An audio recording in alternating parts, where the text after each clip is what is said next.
John had a sense that he was meant to do something big. He wanted to change the course of musical theater. He wanted to do something majestic, and he wanted to do it loud, and he wanted to do something that people could not ignore. Writing this particular musical meant a great deal to him. Rent was Jonathan's dramatization of the life he was living. He captured what we had gone through and our struggles. I knew we had something special, but I had no idea it was going to be so huge. This was the realization of his dreams. This artist worked and worked and worked and worked and was about to break through, and then had death so capriciously pull it away from him. I made it very clear that I wanted nothing more than to see this show continue on. It became a sensation. Every professional dream John ever had came true the day he died. He was suddenly famous. He just wasn't alive. It touched the nerve of a generation of people who perhaps wouldn't have even come to the theater. I cry every time I see this. It makes me weep. It's probably the most moving Broadway musical I've ever seen. Action! Chris's conception of making this movie was to honor what was on stage and bring it to a movie audience. This is an extraordinary, living testament to Jonathan. For me, it's just painfully ironic. You can't write a story like this. No day but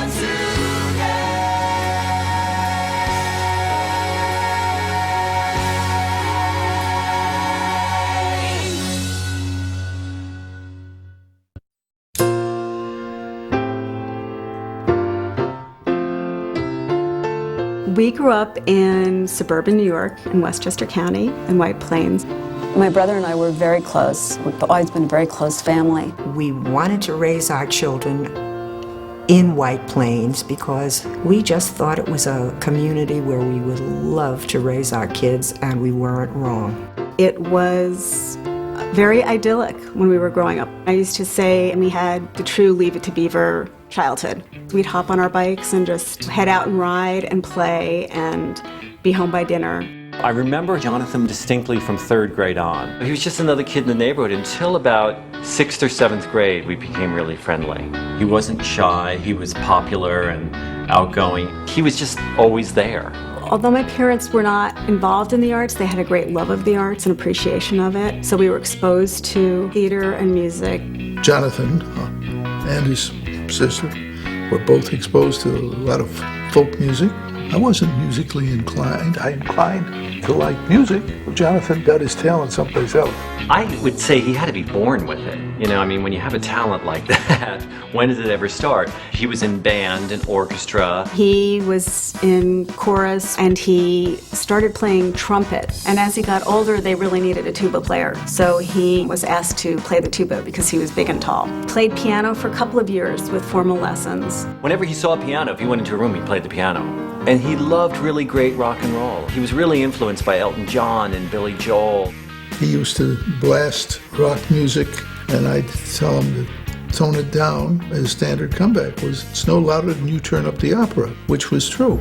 Living near New York City, it is very easy to introduce your children to musical theater. I think the first show we took them to was 1776.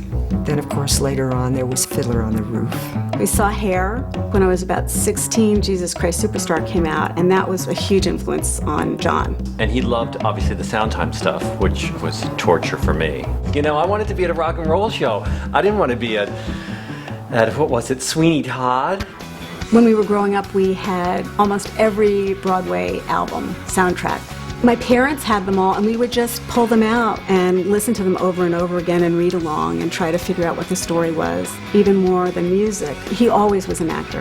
He was the actor everyone wanted to see. He was the star of all the high school and junior high school productions. He had like lead roles and everything because he was clearly a talent. Getting up there and doing, no matter how nervous he might have been, he had very good stage presence. He managed, he pulled it off. I was just so happy because I was proud of him, because everybody was clapping, and you know, that was my friend. You know, Mrs. Larson was beaming, and you know, my parents would come. You know, the whole neighborhood would come out for a local theater production.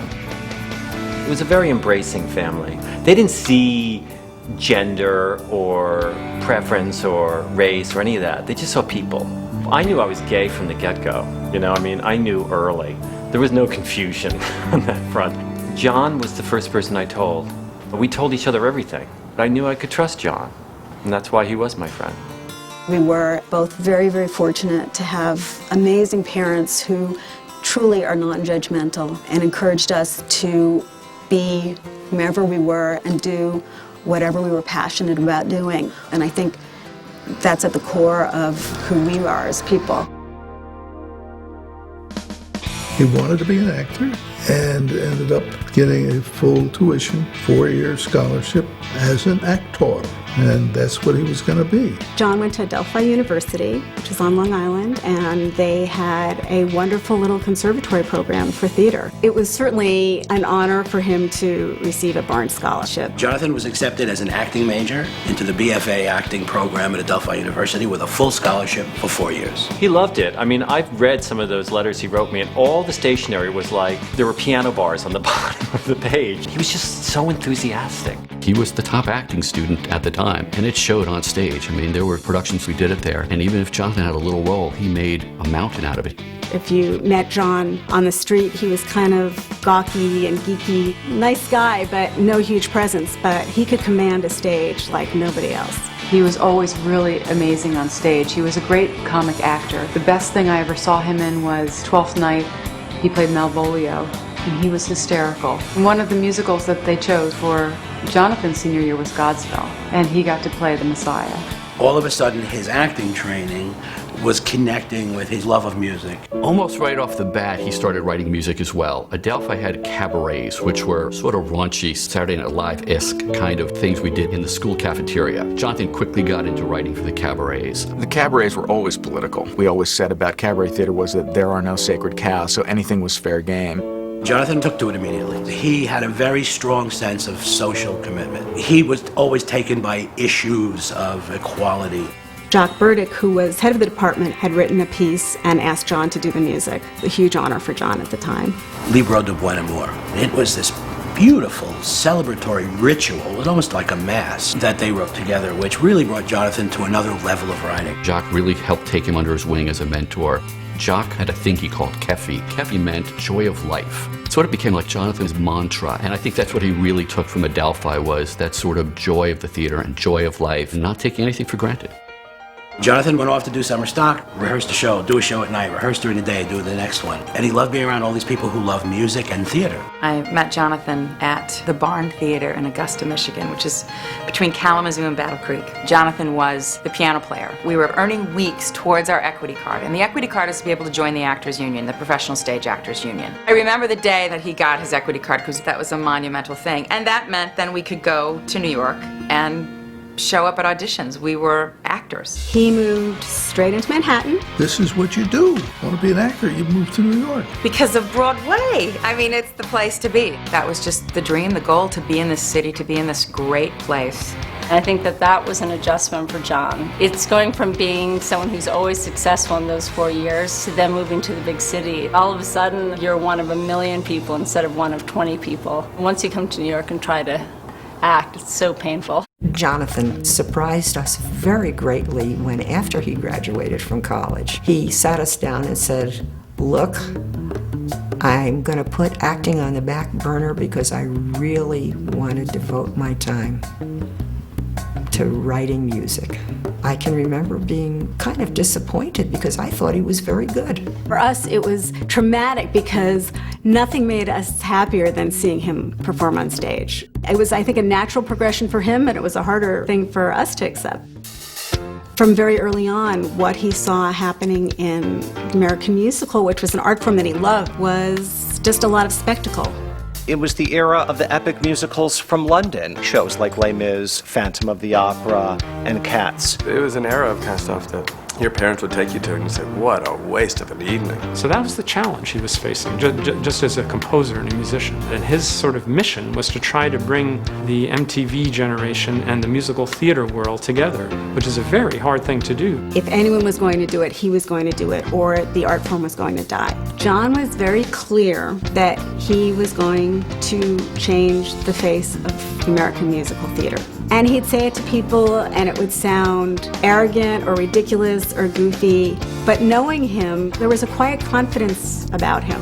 where in his mind it was just truth. I think there was something that he knew.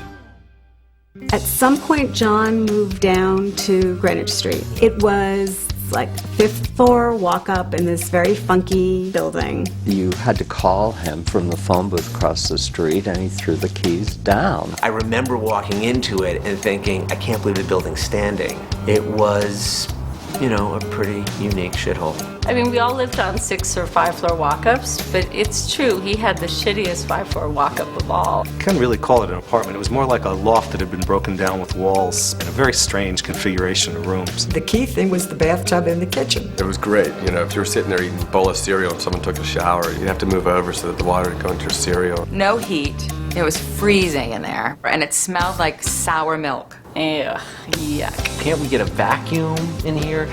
But he loved it. You know, it was perfect for him. It was really bohemian. I mean, it was the starving artist thing, but he wasn't putting it on. This was the deal. He lived a very sparse bohemian life. Yeah, we were young. He connected with that sort of lifestyle. He really loved it. We were like, how could you live here? He worked as a waiter. For about 10 years, he worked at the Moondance Diner. Yes, we do poached eggs. We do every kind of egg you can have. He was actually pretty zen about that job. He never complained. You know, paid the bills. Everybody knew him. Everybody loved him. He had such a good personality. Expert chefs in here, as you can see. Jonathan sort of decided that working at the diner was less stressful, more fun. It was very different from being a word processor at City National Bank or something like that. I started training to wait tables at the Moondance Diner. And they said, oh, you know, you'll work with Jonathan. He's like the best. And he told me that he was a composer. And you know how you do that thing where you're like, oh yeah, you're a composer. You know, like you're waiting tables. The fear was, what if I don't make it? And what if I'm a waiter? And that's really what I do. You know, he hated it, and he didn't want to do it. And he was thrilled when something came up and he could take a hiatus. You know, he developed the schedule so that he only had to work Friday, Saturday, Sunday, and that was enough tips to pay the bills on a month. So Monday through Thursday was writing music. Most of the world knows about Rent, but there's this entire catalog of what he's created. He did have some other commissions and projects where he was paid to write music. He and his friend Victoria Leacock worked on all of Jan Wenner's home videos, and John scored them. We put an act together, a little singing group, Jay Glitz. We developed sort of crazy alter ego characters. We would just go to open mics all over the city and just sing. He wrote here and there for Sesame Street a little bit. He wrote some music for hire. He had a collaboration with someone named Bob Golden. They had an idea to do a pilot for a kids show called The Way We Go, and my brother directed it. And every toddler that I know loves it. It's time to get moving, time to slime, time to get grooving, rattle and roll. It's time to get ready to go. It meant a lot to him. You know, it was one of the only things he ever got produced. Jonathan's life was the most single-minded pursuit of an artistic vision that I've ever witnessed. Jonathan pushed his musicals out there to anyone who would listen. That was his life. He was self-disciplined in an area of creating something that was unlike anything I've ever seen. Jonathan was always at the piano. He had a very small, crappy Casio. He told me when I first met him that he wanted to write a new song every day. And when I said to him that's pretentious and ridiculous, he said, well, Schubert did. John would leave phone messages with new songs. You'd get a chord and you'd get the next tune. And then he'd call you up and ask you what you thought of it. That was Jonathan. That just totally summed it up. He was unafraid. He was confident. He would sing for anybody. He kept me up till 3 o'clock in the morning and sang me the entire score to his musical a cappella. He was consumed with his work, and he was happy to get your feedback. Or I take that back. He was not happy to get your feedback. Obviously, there were things that were happening, but nothing that was paying him enough money to make a living off of it. We were broke. I mean, man, I'm telling you, we had no money. We didn't have any money for furniture, and we'd go to these flea markets for clothing. We lived a very, very simple lifestyle. You know, most stuff that we had and we owned came off the street. He had a Dodge with like a Gumby on top of the dashboard, and like it was like rusty on the sides, and you had to use a hanger or something to open the glove compartment. He really couldn't afford to eat sometimes. You know, he made probably not even $13,000, $15,000 a year. He was broke. He rode around on a bike. I was worried about that. I also am worried about what was going to be with him in terms of his career. People used to say to us, how long can he continue on like this? Occasionally, when he had exhausted all other possible avenues, he would ask me for a small loan or make out a check to the landlord. There were the occasional calls from such and such credit card company. I was able to figure out that maybe things were a little tight. He lived very tight. Everything was measured out, dollar for dollar. The money just wasn't a priority for him. Having the time to write was the focus of his life. He worked just enough to make sure that he had that much time. He would work 8 hours a day on his musical, 5 days a week, alone in a room with no one paying him to do it. But he never complained. I mean, he was doing what he loved to do. It didn't matter that he was working at the diner. He was doing what he loved, and this was his passion, and he was just going to do it. He was struggling financially, absolutely, and stories of him hiding from Dino, the landlord, those things really happened. But he had a really rich life. You never got a sense that he was lacking in anything in life because he could truly make magic out of absolutely nothing. He totally lived in moments. He was willing to enjoy when it was time to enjoy and run up to Cranberry Lake and go swimming. You know, when it was time to play Frisbee, he'd jump into that. Oh, God, to watch Jonathan play Frisbee. He was happy. This was a guy who had no money, no accomplishments really under his belt that people knew of, you know, but he was happy. He didn't need money to make him happy. Every year for Christmas, Jonathan, in inimitable Jonathan fashion, would hold this dinner and get everybody in his life together into the squalor of his apartment. The peasant feasts were wonderful, and the idea behind the peasant's feast was to get all of our friends and family together to enjoy a big meal. And everybody cooked, and everybody brought dishes. No two forks matched, no table setting matched, plates from every restaurant you might find. What I liked best about the peasant feast was Jonathan's invitations. He would carve a potato and he'd make some potato print things that he would actually fold up and send out, these handmade things. After the meal was over, there was a lot of poetry or a scene from a play read, a lot of discussion of what happened creatively that year for that person. A lot of wine, a lot of alcohol, getting high. He had a captive audience, so he would play whatever his latest work was for people. It was handmade, and it's just, everything was with a lot of love. Jonathan pounded pavements. He probably went door to door to every producer in Manhattan. If I know Jonathan, I'm sure he would, leave no stone unturned, trying to get somebody to pop that cassette into the cassette player or to pick up the script and read 3 pages and get enticed by it. He absolutely hated having to market himself, and I think that's true of a lot of artists, don't have that piece in them. He did it because he felt he had to, and I think he felt if he didn't do it, his work wasn't going to be heard because people didn't know what to do with him. He didn't fit an easy niche. He continued to work all the time, but he was fortunate enough to get a couple of grants. To win an award where the monetary value of the award was minuscule, but emotionally, it was huge. The pats on the back that are few and far between when you're sitting in a room writing by yourself that make you feel like you may possibly be onto something. That was the people he had in his life, too. He had people that believed in him and said, keep going.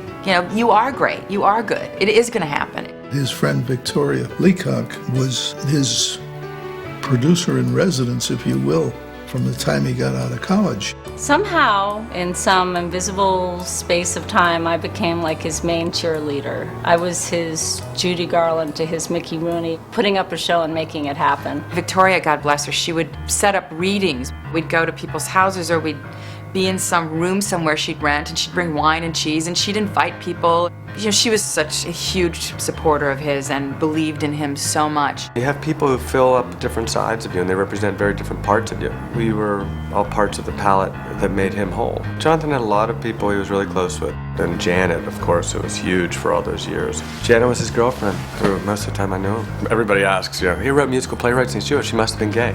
Janet swears that he was one of the most romantic men in the world.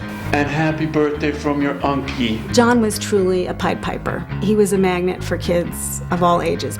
It would be great at family events because he was the kind of person that would truly roll around on the floor with kids. There are photographs of Jonathan playing on the floor with the kids. My two sons, Jonathan's nephews, Matthew and Dylan, so playful. Have some tinsel. He was close to both my sons. Got two great nephews. But in particular, my older son, Matthew. They shared a bond unlike anything I've ever seen. He was magic. Thank you for the use of the hall.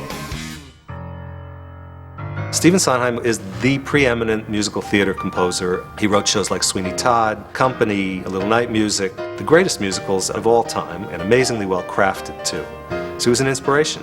Yeah, Sondheim was the dean. Every aspiring musical playwright wanted to be Sondheim, and Jonathan idolized him. I mean, that was his hero. And Jonathan got in touch with him and wrote him a letter, and Sondheim wrote back. And Jonathan held on to every word and note and lyric this guy wrote like it was spun gold. They made a connection so that John subsequently sent everything he wrote to Sondheim for his approval, which I thought was the height of audacity. You know, I would say to him, do you think that Steve Sondheim might have something better to do with his time? And he would say, no. He's got to hear what I'm working on. And to his credit, Sondheim always wrote back or phoned back. He was rigorous in always responding and helping him direct his career. The year, 2064. The country, Superbia. John worked very hard and long on a piece called Superbia, which grew out of a desire to do a musical version of 1984. The version of 1984 that he wrote in 1983, quickly wrote a letter to the Orwell estate and said, can I have permission? They were like, no. 1984 turned into Superbia, and that was a 7-year odyssey. Superbia was sort of a futuristic fusion between the rock musical and your traditional Oscar Hammerstein musical. I mean, it literally had the whole thing. Boy meets girl, boy loses girl, boy finds girl again, set in the future, with sort of techno, new wavy music. Face value, face value. Let's hear it. Droop your rent in. Who do you know? Who are you with? Is your face on the list? Superbia was so far ahead of its time that nobody could figure out what it was. But if you watched it now, you would say, wow, did he call that one? It really predicts how the broadcast age would eventually numb people to the world around them, and they would just become tools of the media. He did 7 drafts of that play. We spent 7 years trying to do Superbia, and we had done workshops everywhere from the Public Theater, rock concert version at the Village Gate. It had won a foundation grant, and Stephen Sondheim had come to a workshop of it, and it just wasn't going to happen. It was a huge frustration that it was never really produced, and a huge disappointment because he came really close a number of times. He kept saying they don't get it. They just don't get it. Jonathan's life, working at the Moondance Diner, trying to make a living so that he could come home every day and work on his musicals. Musicals that no one wanted to produce. He was on the edge of turning 30 and spending years and years working on Superbia, and that had come to nothing in a way, since he had nothing except some awards to show for it. Jonathan then spent 3 or 4 years working on Boho Days, a 90-minute rock monologue. No one knew what boho meant, so then he called it Tick Tick Boom. Tick tick boom. Tick tick boom. Tick tick boom. Tick Tick Boom was a way to respond to the sense of rejection that he felt. Tick tick tick. Boom boom boom. I need about a half-pound bag of M&Ms. Someone get these people out of here before I have a nervous breakdown. I can't smile any harder and I want to shoot them. He said, okay, screw you, I'm doing a one-man piece, and it was my brother and a piano and a band. Our hero, rock musical writer, food service expert, Jonathan. It's not that I don't share my feelings, I just convert them into songs. Is this normal? Has turning 30 always sucked? What was amazing was that he told this story all through pop songs. They're singing happy birthday, you just want to lay down and cry. It's a really good snapshot of his point in life. I'm afraid of being stuck waiting tables forever. I'm really honored. I mean, he dedicated it to me. So he didn't have money for a 30th birthday present, but he said, for my friend with the bicentennial eyes, because they were always red, white, and blue. We did a production at Second Stage for 2 weekends. Because we did that, Jeffrey Seller came to that production, that mini production, and that was how he learned of his work. The next day, I woke up and I wrote Jonathan a letter, and I said, I love your work and I want to produce your musicals. Jonathan was anxious. He wanted to get something going. And he felt as if he didn't get something going, he was going to explode.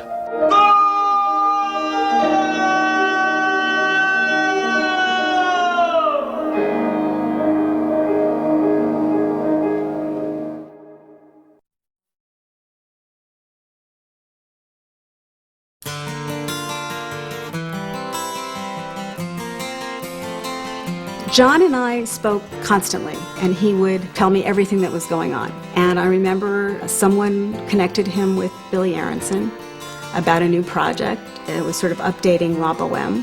La Boheme is an opera by Puccini. It tells the story of these artists, starving artists living in squalid conditions, dying of diseases. Rodolfo and Marcello are the two buddies, living together as roommates, really poor, and then one of them ends up falling in love with Mimi. Rodolfo lights her candle and they fall in love. And in the fourth and final act, Mimi's dying. And it's very moving by the end. You really don't want Mimi to die, but she does. When I first lived in New York, I lived in Hell's Kitchen. I was struck by the sort of grisly, strange, scary world of being an artist in the 1980s in New York, where we were becoming more and more aware of the spread of AIDS, and homelessness was skyrocketing, where there were people who were so wealthy, stepping over people who were dying of disease on the street. So I got this idea. I wanted to take the basic story of Boheme, but setting it now where it's not as glorious, it's not as luscious, finding beauty there, but in a different way. I went over to his apartment. Right away, he had very specific feelings for it. He said he liked that it was highbrow and lowbrow, so you could bring a whole new audience into the theater. You could have a popular show that had a big audience of young people who watched MTV and hated plays. This could be our generation's Hair. Hair was Jonathan's role model. Hair was a totally original musical creation that tried to present the 60s as they were being lived in America at that moment on stage. There was an amazing score that incorporated just about every style of pop music, and that's what John wanted to do. I want to write the Hair for the 90s. Right from the beginning, there was tension. I mean, he never saw it exactly the way I did. But at the same time, his enthusiasm was so great. So without hesitation, we went ahead. Eventually, I came out with a sort of swath of text that's like 15 pages of all lyrics. He loved that it began with lots of cursing. You know, he thought that was really genuine, and he thought this opening song, Rent, he said it should blow the audience out of the theater. He said he felt it was ready to write music for, so he went ahead and started composing. It took longer than I thought it would, and I think it took longer than he thought. By now, it was the winter of '89. He had me over to his place to play me the 3 songs he'd written. And he was very nervous for me to hear the stuff. And at the same time, he was very passionate in his performance of it.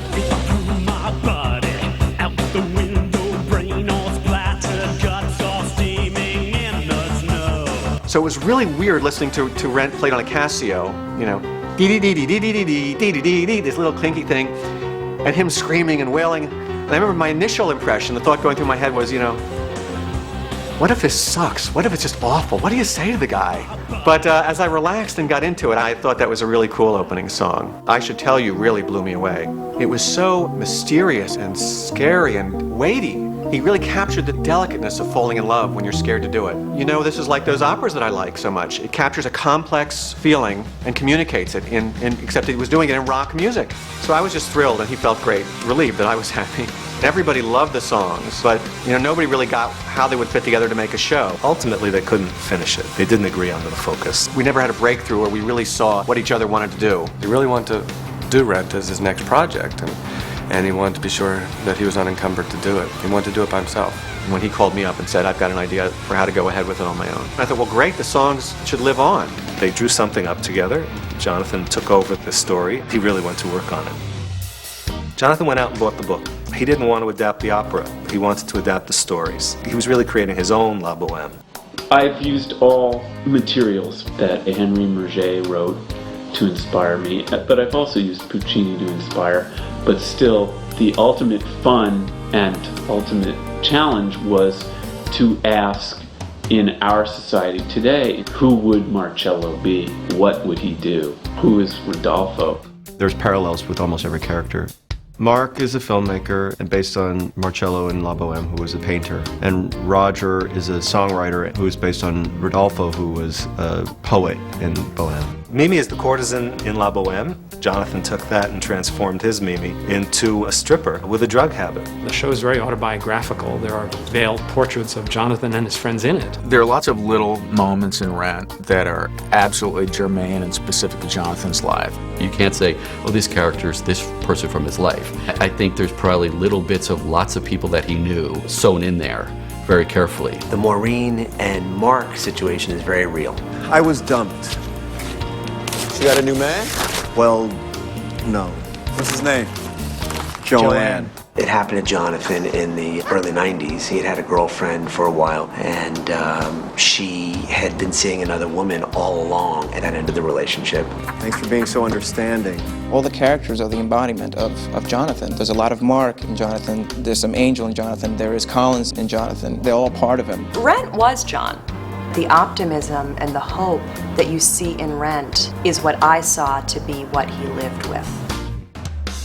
Jonathan, when he initially started it, Rent was set on the Upper West Side, and it was supposed to be kind of a West Side story. He came to realize that there were more important issues and more interesting types that were struggling on the Lower East Side. Jonathan lived on the West Side, so he came here to visit. We used to hang out here, we'd drink in bars around here. He was kind of hunting around for the thread that would make Rent more honest, and the Lower East Side, I think, was the grounding.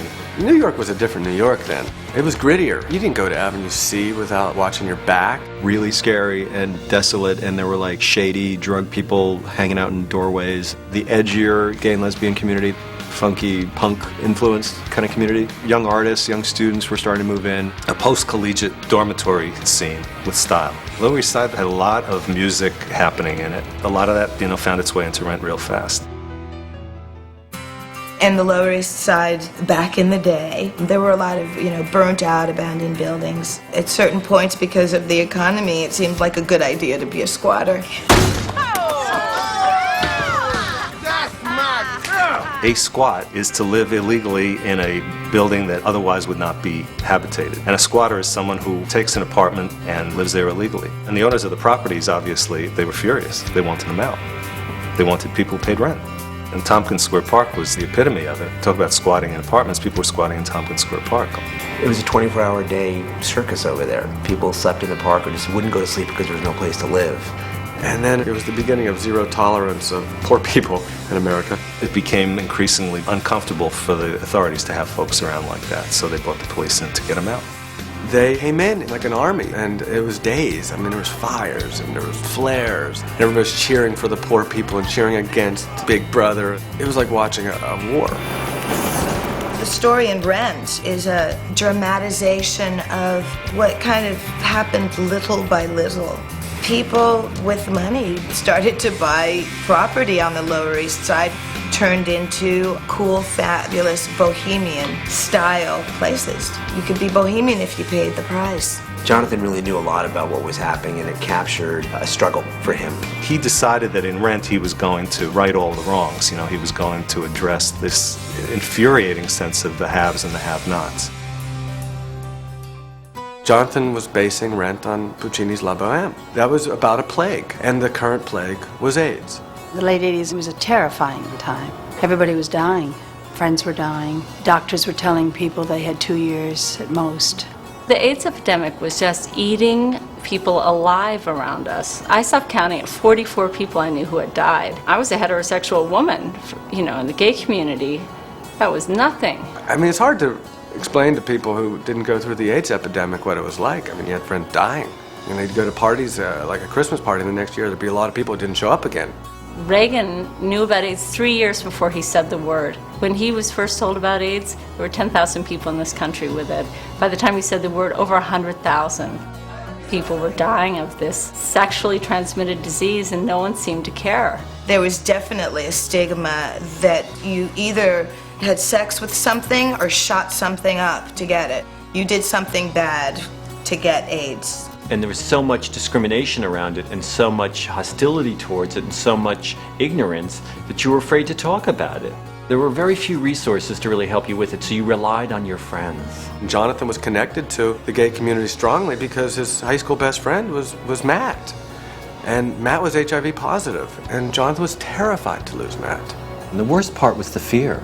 It is so scary. You think you're going to be dead in 2 years. You know, the doctor told me to go home and get my affairs in order. You know, I went to the diner and cried on the counter and told John. I took baby steps and he took steps with me. That hit him tremendously hard, as it would hit any of us, as it did hit all of us with AIDS, when you realize that it wasn't just a headline, that they were people you knew dying. In 1988, one of my best girlfriends, Allie Gertz, was diagnosed with AIDS. Beautiful, intelligent, articulate girl. She just was anybody's younger sister or some girl you had a crush on in high school. Allie was diagnosed, and then within a few months, Gordon was diagnosed. Gordon Rogers had done the costumes for Superbia at the Village Gate, was my oldest childhood best friend. When Gordon was diagnosed, Jonathan was just, you know, there was his oldest best friend and my oldest best friend. AIDS was like getting close. And then my friend Pam Shaw, out of like 3 or 4 of my closest friends, Gordon and Allie already had AIDS. So I said, oh no, it's statistically impossible that Pam could have it too. And another girl. That's what, unfortunately, the disease was doing. It wasn't discriminating. You know, if you gave me 10 people, I would have put Pam at the bottom of the list for likelihood to contract HIV and die of AIDS young. She was a beautiful young woman, well-educated, smart, attractive. Allie was diagnosed in '88 and died in '92. Gordon died September 5th. Pam died in early October. When they were all diagnosed with AIDS, he realized that Rent, in a way, afforded a palette to talk about what needed to be talked about at that time. My friends are coughing and screaming from fevers that rage like runaway wildfires. Yet the men with power send them nothing but autographed copies of their 8x10s. I don't want to help, but I don't know what to do. That's why he wrote the show. He wrote Rent to try to save people. AIDS just came in like a 2x4 in the side of your head.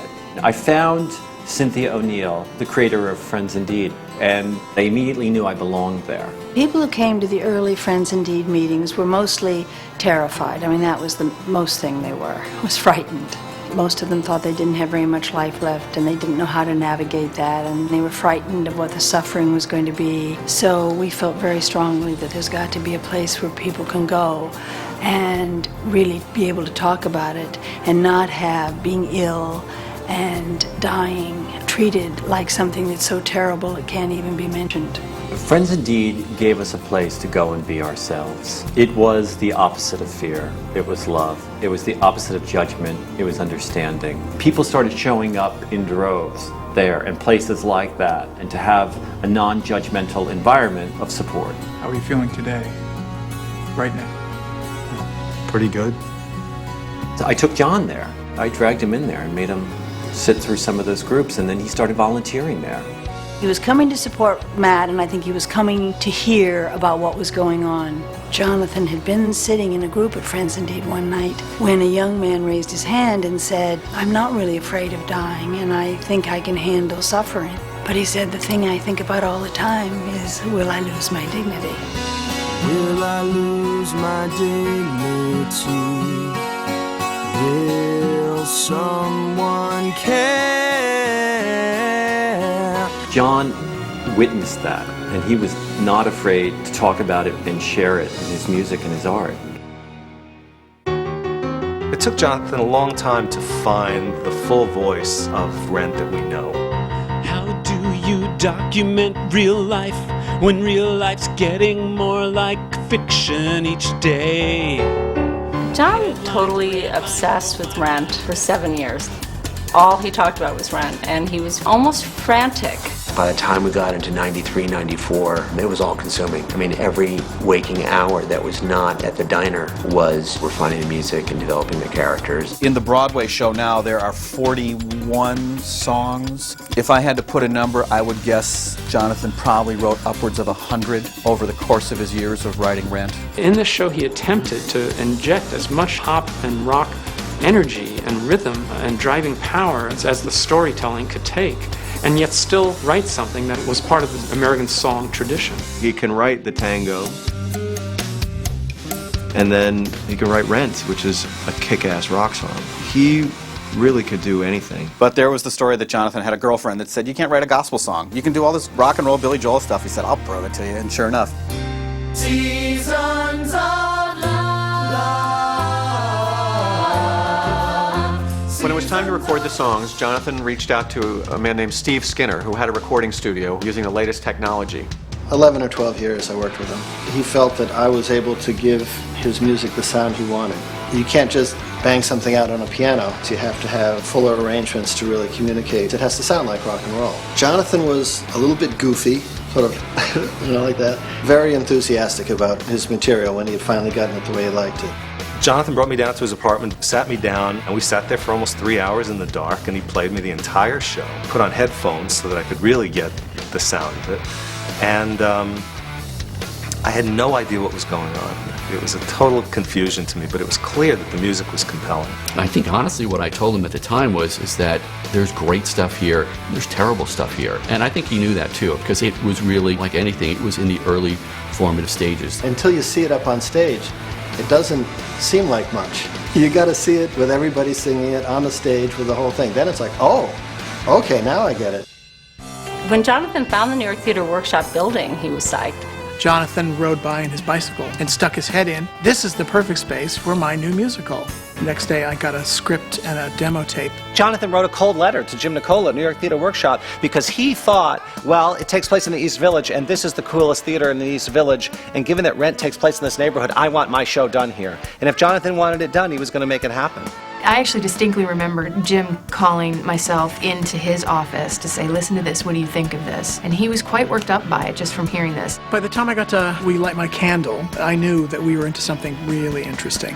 Aside from them being great pop songs, he was also able to write a theatrical song. There are plenty of people who can write a scene, and there are plenty of people who can write a song, but to have that married in one person who does equally well with them was really noticeable. You could just tell that the talent was on the page and was on that tape. This was somebody that deserved to have his work seen. Although we had done, by that point, hundreds of readings and all kinds of different ways of supporting a writer's work, we'd never really done a musical. And I recognized that this was the right artist for us to hitch our destiny to.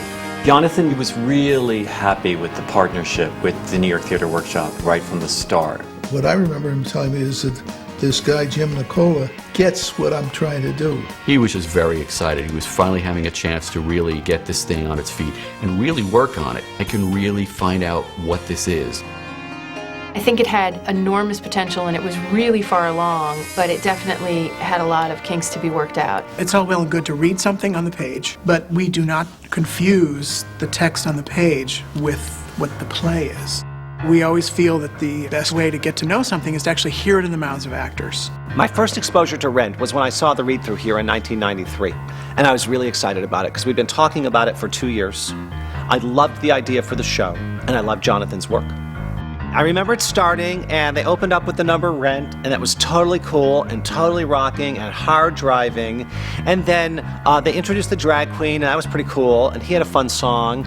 And then it got lugubrious and plotting and long. And the temperature kept rising in the theater, and the audience kept looking at their programs to see when the end of the first act would come. There wasn't yet a story. He asked me what I thought. It was a painful conversation because I said, Jonathan, that's one way to go. But if you want to write a story, you've got to figure out what the story is here because I don't get it. Jonathan was stung by that. There were many frustrations. There were times that he felt he was so close, there'd be another disappointment. So he learned to be excited and believe that this could be it, but there would always be a moment when he wasn't so sure it would happen. Actually, what happened was we got a grant. John won the Richard Rogers grant, which allowed the New York Theater Workshop to do the stage reading in 1994. Michael Greif came into the picture. Michael Greif was the director we hired for the first workshop and ever after. And I remember listening to it, on a headset for the first time and thinking, this is very good, or wow, this is a big power ballad, or this is an anthem. Jonathan, he was just so honored. And I remember particularly him telling me about Michael and how happy he was that a real director was taking an interest in his piece. They had recruited Michael, and then in the fall of '94, they were able to do this 2-week workshop that was quasi-staged. It had a live rock band, and the only set pieces were those tables that Michael did. Really loose and really open-ended and really joyous. And we had Anthony, a spirit of good humor and insight. I was working at Starbucks at the time, and I was really needing a job. All I knew about Rent was the little thing on my agent's desk that said it's a rock opera about people in East Village. I learned it as well as I could and went in, like, right away screwed it up. I got the call very soon after that it was going to happen. And that was just the 3-week workshop. So it wasn't like going to put me over the edge financially, but it was better than working at Starbucks. We had Daphne, who was exuberant and brought a real edge to the piece. At the time that I auditioned for Rent, I had been in a Latino comedy group called El Barrio USA. I was just going from gig to gig. I felt sort of down in the dumps, very hopeful about a career that was a non-career. And my agent said, I want you to audition for a rock opera called Rent. It's based on La Boheme, but instead of Mimi being a seamstress with consumption, she was a junkie stripper with AIDS. I thought, I want to do that. I really want to do that. I put on my regulation schoolgirl skirt, ripped fishnets, drooling eye makeup. I thought that Jonathan really liked it. It was 3 weeks essentially. Put it on his feet, memorized, staged. It was like a mini production, but it was rough and raw. There was a feeling of real promise and a feeling of real unfinishedness. It was a big mess, big noisy mess. People walked out, but people loved it too. We had like 10 performances and it sold out very quickly. The 94 workshop took an enormous artistic leap from the 93 reading. The characters were now there, where they had not been a year and a half before. It was at that performance that I brought my business partner, Kevin McCullum, and I said, this is either going to be a piece of shit or it's going to be brilliant. I don't know which. I couldn't tell you what the first 20 minutes was about. I was compelled, didn't quite know what was going on, and about 35 minutes into that, there's a scene where Mimi enters. There's a knock on the door. Will you light my candle? Begins. I turned to Jeffrey, and I said, that was the best piece of musical theater storytelling I have ever seen. At intermission, Kevin turned to me and said, get out the checkbook. I introduced Kevin to Jonathan, and Kevin said to Jonathan right then and there, I want to do your show. And Jonathan was like, whoa. Those were new words for Jonathan, because this guy had had nothing but rejection up to this point. He said, I'd like a full production here at the New York Theater Workshop. We then recruited friend and colleague Alan Gordon to come and join us, and that really got the ball rolling. When Jonathan learned that the New York Theater Workshop was going to produce Rent, it was party time. I mean, it was total elation and excitement. You know, he's walking on air. I can only imagine. I mean, it's what he had been working on for a long time. To have somebody actually come in and not just pat you on the back and say, hey, great job, but actually vote with your money. Back in his element. All of a sudden, it's the theater again. And he doesn't have to beg someone to make costumes. He doesn't have to borrow money to rent the space. From the solitary creation to giving birth with this entire team. Jonathan was certainly on fire. He immediately started getting ideas about what could be better and what he would change. We scheduled to do the production a year and a half later. But there was still a significant amount of work to be done on it. I almost think he was freaked out. You know, like after all these years of striving towards the mountain, all of a sudden he had to learn what the word collaboration meant. And that was hard for John.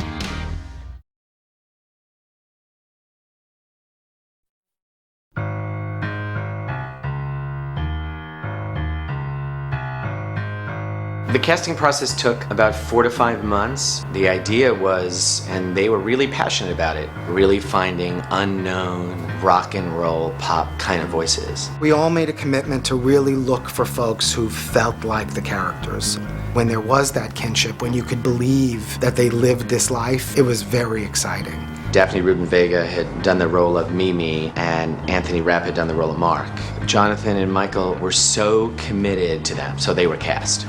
We all agreed that the best thing would be to actually go through an audition process. So we auditioned hundreds and hundreds and hundreds of people.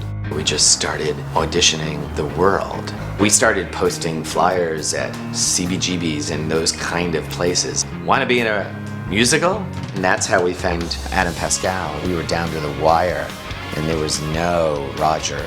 I was living on the Upper West Side, and I was working as a personal trainer. I was basically in the same rock band that I'd been in from high school. And it was right around that time that the band split up. I was sort of like in a very much a state of flux and not knowing what my next step was going to be. And then I got a call from a friend of mine. He called me and said, I know you've never done this before, but there was this off-Broadway rock musical and they haven't found what they're looking for. You want to go in and audition? I guess. I didn't have a headshot. I didn't have anything, you know. There was this Adam Pascal sitting there amongst these Alice Coopers. Please, I'll do anything if you could sing. And, you know, he got in there and he sang one of his own songs with a guitar. He looked like Roger, he sounded like Roger. It was very clear that he had all of the right raw material to do this. Except he had one funny habit. He had his eyes closed while he sang. Michael Greif said, you know, you can't be in the show, essentially, if you don't open your eyes. As soon as he mentioned that to me, it was never an issue again. Got the part. The casting of Maureen was tricky. The woman needed to have this incredible rock voice, just had to really be able to belt. To make money, I was singing at weddings and bar mitzvahs as a wedding singer.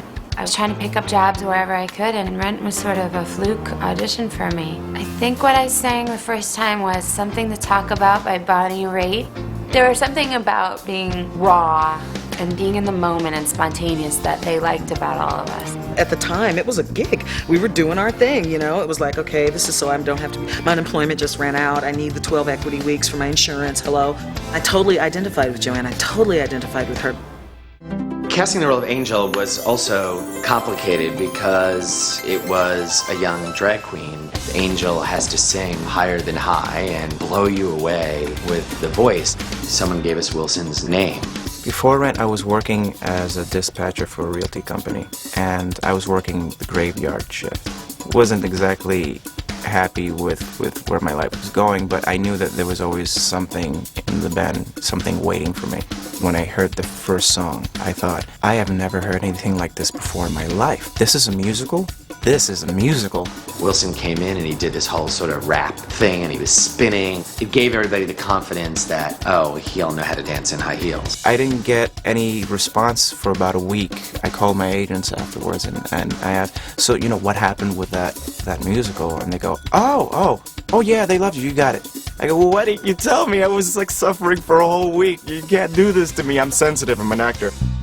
When we first started working on it, Tom Collins was written as a Caucasian white guy, more in the tradition of like a Bruce Springsteen, Joe Cocker. We started exploring African American people for that role. And I was like, Bernie, I don't want to be in a musical. It's not really my thing. But finally, I was like, who am I kidding? I should just do it. I went in and sang Amazing Grace. It was done.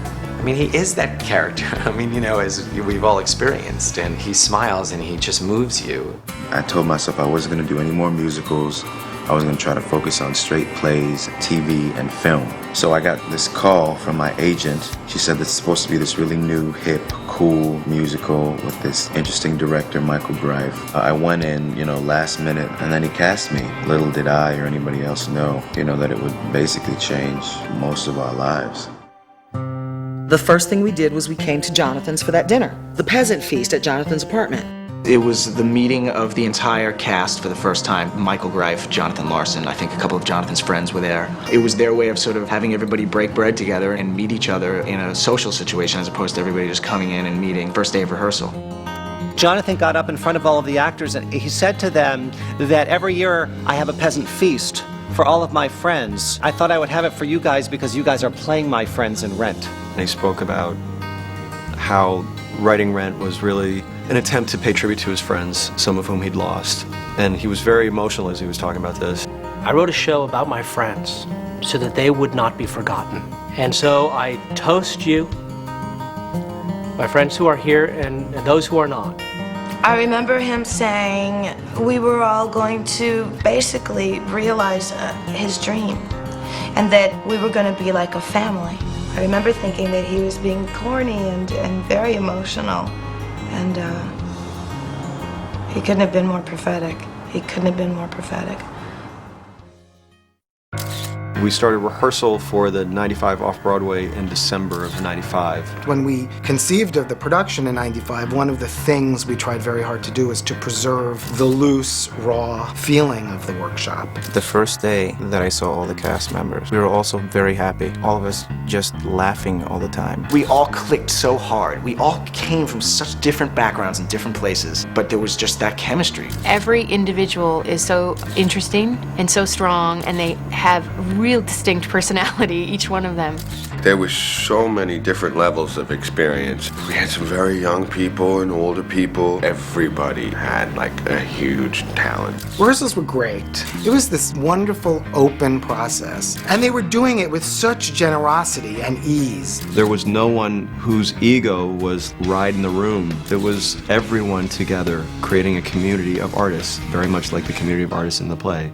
Anthony Rapp and I, we went to lunch during a rehearsal time once. Anthony, what do you think this is? He was like, I don't know what we're doing, but whatever it is, it's going to be an event. Viva la vie, poème! I remember thinking, wow, these people are good looking. Look at how pretty everyone is. And then I remember the first thing we sang was Seasons of Love, and I was like, wow, everybody can sing. 525,600 minutes, 525,000 moments, so dear. If we just went on stage and just did that, this would be a good show. How we gonna pay? How we gonna pay? How we gonna pay last year's rent? The thing about a good song and a story and a musical is that it comes out of something that needs to be expressed. Days of inspiration, playing hooky, making something out of nothing. The need to express, to communicate. Because the emotions are that strong, or the event is that big, or what's happening deserves being sung about. I've had enough from way back at breaking the rules once I learned the game. I remember thinking that at the time the word brilliant was abused and overused. And then I met Jonathan, and I thought, this guy has taken music that I otherwise really don't care that much about and has made it talk to me. I've got to roll, can't sleep in the city of neon and chroma. If this play never leaves 3rd Street, it still talked to me. One song, glory, one song before I go. Adam was the only raw talent. For the first couple performances, he had his lines on cue cards taped to the table. The choreography of that song is pretty much designed around the fact that I had to keep getting back to the table to look at the lyrics. And all my fellow cast members were so supportive of me and helped me when I needed help, would tell me, no, that's downstage, that's upstage, that's down. That took me months to learn.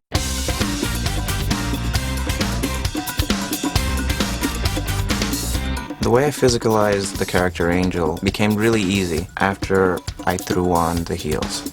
Everything changes. Changes the way you walk. The character came alive. Today for you, tomorrow for me. Jonathan, of course, was thrilled at what they were doing, and they felt that. I get the sense from watching him in rehearsals constantly lit up that there was nothing more special to him than being in that room with us creating this piece. He was very excited. He was happy with the cast, with the band. You know, he'd come in and say, you know, we have our new character for this. We have our gospel singer. I remember calling him and saying, I've never really sung a ballad before, and I'm really scared to sing a ballad. He says, don't worry, just make me cry. When we went to the theater and got up on stage with the band, and he finally got to really hear what it was going to be like to play this music that he'd worked so hard on with all the rock and roll energy that we could muster in that little 150-seat theater, he was bouncing around the room. It was exhilarating to him and scary as hell, because I think he, at a certain point, really wondered if this didn't work. He didn't know what else he had in him. If this wasn't it, then he was lost. And Jonathan's emotional state coming down the stretch was wild highs and wild lows. He was thrilled that this was finally coming to fruition and terrified that it was not going to be done exactly the way he thought it should be. Of course, Jonathan believed the minute that he first dropped off that first rough draft and tape that it was ready to be produced, which is the way every artist feels. As amazingly talented and natural as he was as a composer, I don't think it was as satisfying a story at that point. It had a really vigorous and mostly happy and sometimes less happy sort of developmental process. Having producers who are cheerleaders and who are supporters, but who are also critics, was painful to him because we didn't hold back. Jonathan was hard-headed. He did not want to change a lot of stuff. Rent was his baby, and he had a hard time collaborating. It was something he really had to learn how to do, kicking and screaming. Everyone is very fragile, and this was multiplied by 10 because of the scale of the project. Jonathan felt a lot of frustration at the pace that this was moving forward. He had been working with it a long time. He certainly got to enough is enough, and when is this thing getting on? Jonathan had seen a lot of hopes dashed, and he was paranoid, totally paranoid that it would fall apart. Yeah, there were many points during the process where it looked like it might not happen, partially because of money, whether or not we could afford it, partially because of disagreements in the collaborators, whether this was going to work, whether Jonathan was going to be able to rewrite it in a way that Jim Nicola was willing to produce it. At one point, we actually said to him, "You're really ready to do this. We think it needs some more work. Perhaps you need to go and find another producer." They had some artistic disagreements where, Jonathan was, "I want this," and Michael was like, "No, that's not working." And Jonathan insisting, and Michael saying, "Look, I can't take this shit, My plate is full, and I'm walking," and Jonathan saying, "You can't go." Crying, "This is my baby. You cannot leave." I think he overcame some of the stubbornness. He would go home after a conversation or after rehearsal even, kind of have a furrowed brow, not really want to do a certain amount of it. And then he'd come back in a few days later and have these 2 great new songs, wait till you hear it. And it was like all of that had gone away. Maybe the reason Rent succeeded where the others didn't is Jonathan accepted input from a team of people that he thought were amazingly talented. And he'd grown up a little bit, and he realized that it was a team.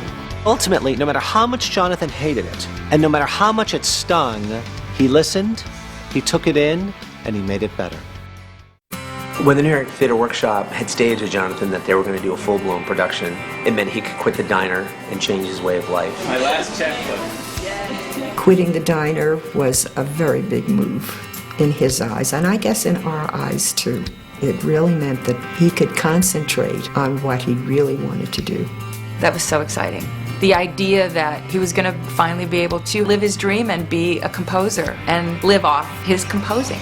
Making my last chocolate milkshake. He really believed that he was entering a new stage in his career. Now I'm a professional playwright, and a couple of days later in the mail, I got the note, "Dad, I quit my job. Now I'm devoting myself full-time to creating for the stage." It was a big moment for him. Slowly but surely, empty spaces got filled in. The story started becoming more and more clear. The work went from the previous year of the dramatic workshop to a very sophisticated piece of work where the characters have depth. Finally, in January, it really was on track and heading steadily toward the first public performance. He said, "Well, this is done." He said, "I really think that it's as good as I can get it." And then he said to me, "Now I can get on with my life." And unfortunately, he was never able to do that.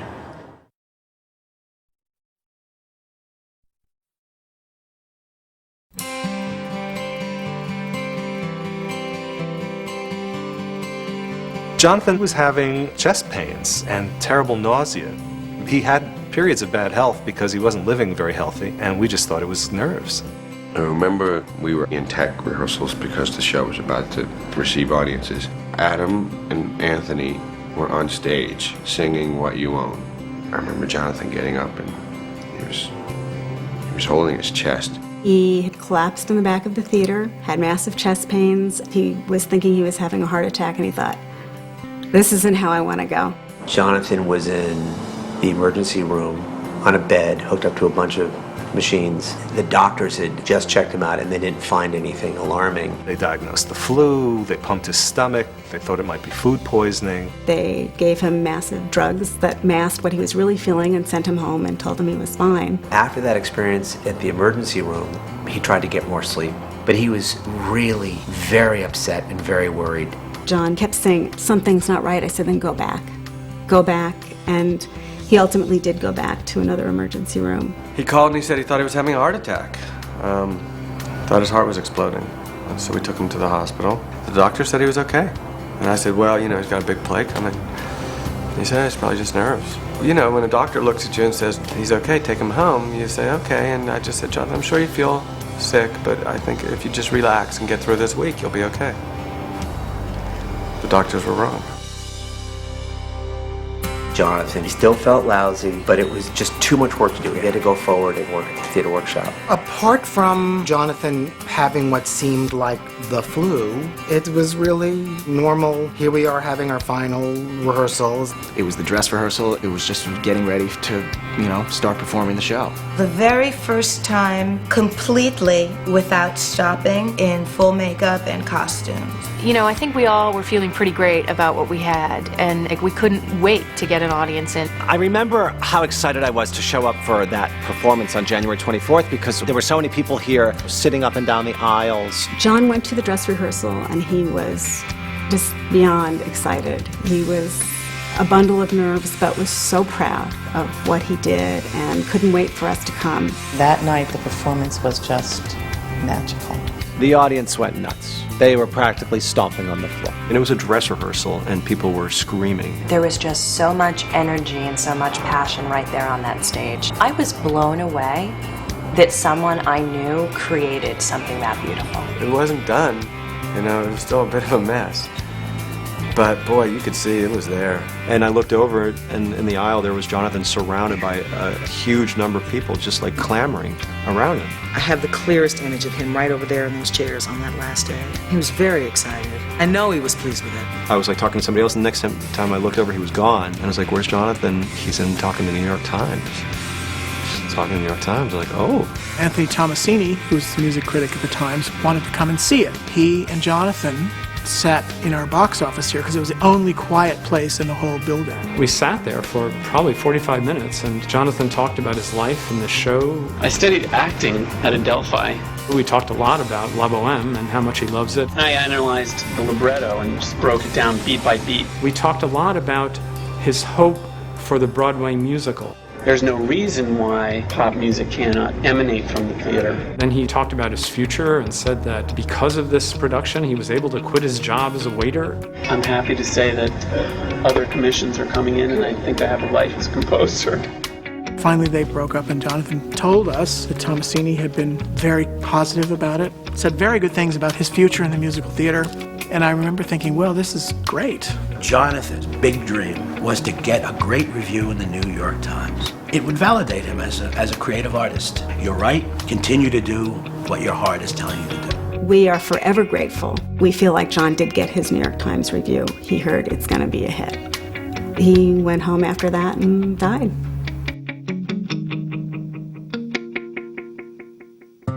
When Jonathan finished with his interview at the New York Theater Workshop, when he got in his car and he came home, the house was empty. He put on some hot water to make a cup of tea. Somewhere between 12:30 and 1 o'clock in the morning, his aorta fully ruptured. Thursday morning, it was 6:25 a.m., my phone rang next to the bed, and it was Brian Carmody, who had said that Jonathan was dead. I got to Greenwich in Spring, where Jonathan's apartment was, and I ran upstairs. And as I came to the floor level, I could see Jonathan lying on the floor with a cop standing over him. I'll never forget, the only thing that I could think of was the meaning of absolute. He was absolutely dead. In that morning, on a way to a meeting with Jim, I was told that Jonathan had died the night before. And it was very, very shocking. Completely unfathomable and completely unexpected and not within any realm of possibility. I got a phone call about 8 o'clock in the morning, and it was our production manager. And all she said was, Jonathan Larson is dead. No, you know, like Allie died, Gordon died, Pam died, but that can't happen. And it was just too much. And it was just one of those things where you're like I knew it must be true, but it was just bad. There's those moments where you know your life changes, and when I met John, That was one of those moments, and this was another. It was unbearably sad. I was angry and I was, sad. He died alone on his kitchen floor making tea. He loved that herbal tea that tasted like sawdust. I don't know what he saw in that stuff. We all came down to the theater, and everybody just sort of sat around in shock. People felt like that's where they could be close to him. So people kept showing up through the day. The word had spread very quickly. And the theater was just packed, overflowing with people. Everybody was crying, and everybody was bewildered. I had like an out-of-body kind of surreal experience with all of us, not knowing really what to do. It was opening night. They came in their various states of grief and shock, and we talked about what we would do later that day and how we would continue to honor Jonathan's work. Al and Nan were flying to New York, and the pilot allowed them to make a phone call. And I answered the phone and I spoke to Al, and I said, "What do you want to do about the show tonight?"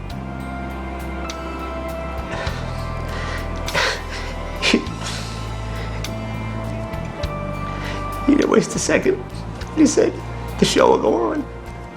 And it was clear. It's like, that show will take place tonight. For all of this to go to waste would have been, I think, a bigger tragedy than Jonathan dying suddenly. We all unanimously felt that the last thing Jonathan would want would be to stop. So we came to the place of deciding we would have a performance seated, no staging. Simply sing through the show for his friends and family. And right away it just seemed like, yes, that's the right thing to do. The lights went down and there was the 15 kids sitting. They had the 3 tables strung out across the front of the stage. We were all seated. It was weird because we already did it the night before, full out. It felt so strange. That didn't live very long. We couldn't stay sitting down. They started getting into it. You could just feel the energy. With every number, the actors were itching and itching and itching to get up. It was very clear that they just needed to do the show, and people needed to see it. We wanted to get up and perform it, do it, dance. By the time that we got to La Vie Boheme, we could not contain ourselves. Everybody was on that table, singing, dancing. It became this joyous event that let everybody get their feelings out. The 15 kids came down the aisle and got up on the stage and formed a line across the stage and began singing Seasons of Love. It was the most astounding moment because it was so clear that, Jonathan had written his own memorial. This was kind of a memorial to Jonathan, and we saw that. That was when it really became really hard to get through, where it was like took everything we had to just put one word up in front of the next to make our voices come through our throats, which were closing up and choking. A lot of depth and a lot of complexity found itself that night.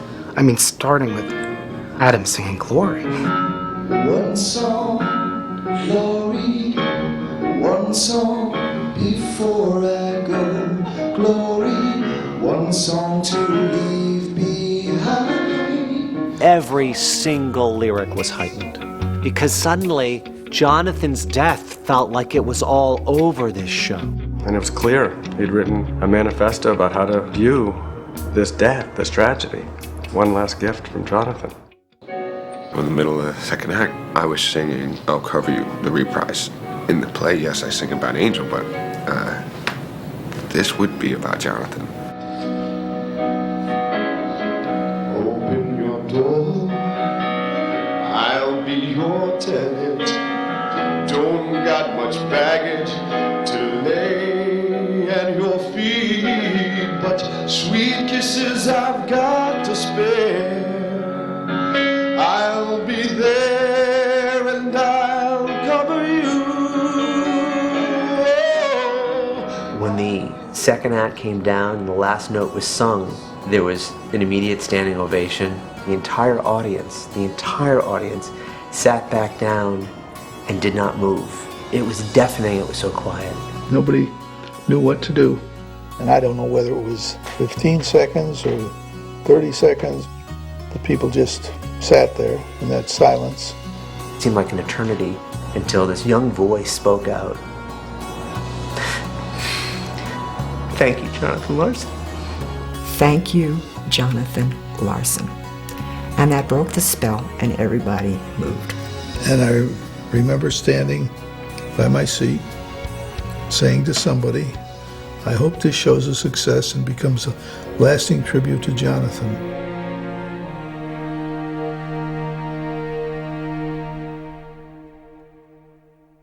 We found out that John died of an aortic aneurysm. We believe that it was due to Marfan syndrome, which is a connective tissue disorder. The death of any young person is horrible, but this one had more to tell us. You know, he had more stories to tell, more music to write. It's really a terrible shame.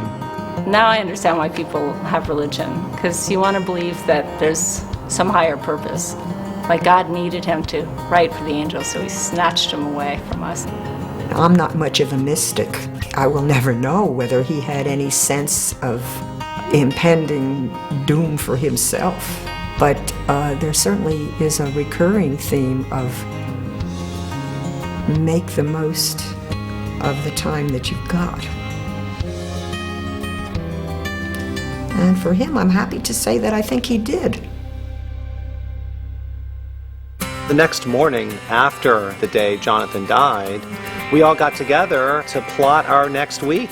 We weren't sure how to progress without Jonathan being there. I asked Jonathan to do that last week, and he wouldn't let me do it, so I guess we shouldn't do that. It was just do Jonathan justice as much as you can do Jonathan justice. We did our best to sort of fill in moments that were missing.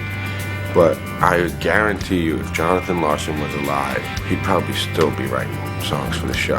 I wrote up this story into an article that ran in the Arts and Leisure section, and that article brought huge attention to the show. The world took notice immediately. The guy who'd never had a published play before, and his obituary ran in the papers everywhere. The tragedy and the poignance of Jonathan's death fed the press machine. It was, frankly, an irresistible human story. I don't know how I feel about that. You know, a lot of the attention that we got was because we lost Jonathan. I'd like to think that it would have been absolutely the success it was, because it's that strong a show. But of course, Jonathan's tragic death did bring attention to his life, to his personal story. His death was like rocket fuel. Or maybe the rocket fuel was already there by the work, but his death lit the fuse. I didn't really know if Rent was going to have the critical acclaim. And the one that really mattered for our future was the New York Times. If you get the stamp of approval of the New York Times, your future is pretty well assured. The show opened to extraordinary reviews and extraordinary acclaim, rave reviews in the New York Times and everywhere else. It was pretty crazy after the reviews came out. We'd get phone calls from his friends. There are limousines around the block at New York Theater Workshop. People were digging the show. For the New York Theater Workshop, it was the biggest hit they had. In fact, Anthony Rapp was on the phone answering phones, taking ticket orders. It was like sold out, and then we extended and sold out. There was suddenly a lot of attention, and it was really, really hard to absorb that when you're still trying to figure out what we're doing on stage. And Sylvester Stallone's sitting there. You know, it's weird. Rent played here from January 26th to April 1st. And it was at that time that we started to look at what was going on that stage. This is a Broadway musical. There was still a lot of pros and cons in terms of whether it should go to Broadway. I was very rock and roll idealistic back then. I thought that it would lose something to go to Broadway. It would be selling out. It would be all of those silly cliches. I met someone once who said he never would have wanted it to be on Broadway, and I was like, are you like effing out of your mind? Oh, there's no question in my mind that moving the show to Broadway is what Jonathan would have wanted. Finally, I said, listen, you're on 2nd Avenue and 4th Street. Well, I'll give you a tin cup. You can stand on the corner. We'll go to any theater you want. I don't care. But you're not making any money, and then nobody eats. The producers came by and said, we're moving to Broadway. The day that we heard we were going to Broadway, it was very jubilant and exciting. For it to have the subject matter it had, and to be going to the Broadway, that was so big and important. It was done. I mean, the set was done. The costumes were finished. We didn't change any of the 15 people, same director, and we just didn't do anything to ruin it, thank God. Jimmy Niederlander, the owner of the Niederlander chain, had a derelict theater on 41st Street called the Niederlander. It smelled right because it was on Broadway, but yet it was below 42nd Street. So we weren't quite uptown. We were just below it. And we just thought we could own that as a destination. And that's what we did. We painted the outside of the building. We made the inside look like a club. We had fun, you know, when we got to Broadway and we all had our dressing rooms. We only had one day off from off-Broadway to Broadway. Straight into rehearsals on Broadway. Here we are. Because this show had such an urgent message and such an urgent sort of feeling about it, we decided that what we really wanted to do was make Rent a show you had to see. There were huge billboards around the city. It was on the subway. What happened to Rent after it went to Broadway? Well, the audiences were through the roof, and the sales were unprecedented. It was a genuine phenomenon. Broadway audiences went nuts right away and you couldn't get a ticket. Rent became the biggest hit that the Broadway theater had seen in a long time. Even exceeded Jonathan's wildest imagination, and he expected a lot from it. It was hailed as the next Hair. The show had become exactly what he said it would become when we first met. The New York Times described it as the birth of a theatrical comet. Every time we didn't think it could get bigger or more, it did. Before you knew it, we were everywhere. We just constantly looked at each other and was like, wow, this is for real. Yeah, this is for real. Newsweek was the big shocker because all of a sudden it comes out and Daphne and I are on the cover. It was one shock and surprise after another. Bloomingdale's did a fashion line inspired by the clothes of Rent. They did these huge windows along Lexington Avenue. And I remember walking past it thinking, oh my God. I somehow think he would have drawn the line. There was a nanosecond in time when the absolute fabulous thing to do was to go see Rent. I think every celebrity came to see us. People you admire coming to see you perform and admiring what you do is a phenomenal feeling. Then we got the word that the Clintons were coming. Yeah, it was Chelsea's birthday. And no one missed the show that day. I mean, it was a command performance for the president. Spotted him right away, and he was sitting there like this the whole time. The whole show like this. Hey, Mom, Dad, guess who I met today? I have a memory of those times, and it was all very charmed. I was very, very happy. We got into it because the whole show is about living in the moment, you know, no day but today. It was just a roller coaster ride. We were like mini celebrities. We stuck together. We really had all become very close, and I think that was really helpful with all that. For us, it wasn't so much the notoriety and the fanfare of it all that really brought us together. It was really Jonathan's death that really drew us together. So all of the attendant furor and hype didn't match what we had at the center of it, and I think that's what kept us from going insane with it. Very few things in the theater before that, or even since that, you can't really say they ever sort of defined the zeitgeist. Rent did that. You had underlying issues there that really weren't addressed in the musical theater. It's hard to believe the homosexuality, the AIDS, the drugs. There were so many topics that could turn people off. It's just amazing that he was able to do this. There were blue-haired ladies out there going, I'd like to just take her home and feed her. Because, you know, they got the love. It was about just opening up your heart and being fearless about being who you are. Rent really touched so many people, but definitely a young group of people. They see people in the show that represent them. Like high school outcasts where you don't feel like you fit in anywhere. And somehow we all found something in the heart of the show that we could all identify with. The first time I saw the show was December 26, 1996, row H, seat 114. Oh, I wanted to see it again right away. For people who have trouble getting their emotions out sometimes, and I fully admit to being one of them, you sit in the front row and you're 2 feet from Jesse Martin singing I'll Cover You, and it's cathartic.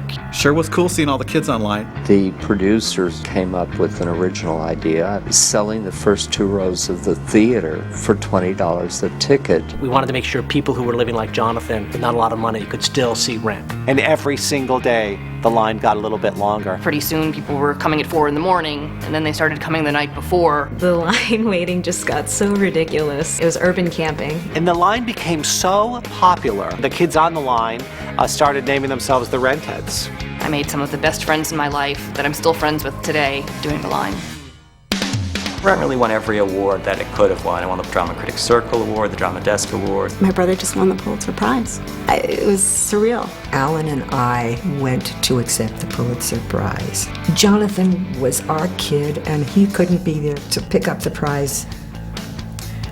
We were very grateful. And the 1996 Tony Award for Best Book of a Musical goes to Jonathan Larson. The Tony Awards were accepted by Jonathan's sister, Julie Larson. It was a very, very moving moment because I think Jonathan would have very much liked to have been there. It was very important to me to be the one to get up and accept them, because we had been so close and it was just something I knew I had to do. Thank you. You know, it took Johnny 15 years of really hard work to become an overnight sensation.